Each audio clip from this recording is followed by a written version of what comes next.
તો ડભોઈ તાલુકામાંથી પસાર થતી સરદાર સરોવર નર્મદા નિગમની પોર શાખા નહેર પાલીખમ હોવાના કારણે ખેડૂતોને ભારે પરેશાની વેઠવી પડી રહી છે। ખેડૂતોને શિયાળુ પાક લેવા માટે પાણીની તાતી જરૂરિયાત હોય છે, ત્યારે નર્મદા નિગમ દ્વારા પાણી નહીં છોડવામાં આવતા ખેડૂતોએ રોવાનો વારો આવ્યો છે।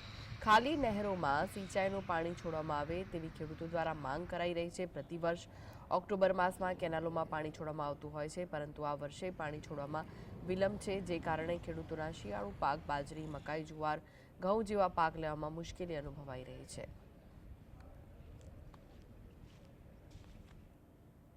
11મા મહિનામાં 10મા મહિનામાં પાણી છોડે છે।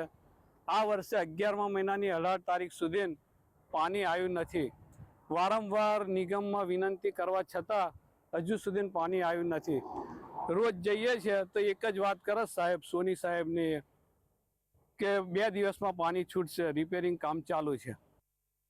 વડોદરા જિલ્લાનું ડભોઈ ગામ, જ્યાંથી નર્મદા કેનાલ પસાર થઈ રહી છે, તે પોર શાખા, જેમાં 11મા મહિનામાં પાણી છોડ્યું નથી। 10મા મહિનામાં દર સાલ પાણી છૂટી જાય છે, તો તેના ખેડૂતો પાણીને લીધે બહુ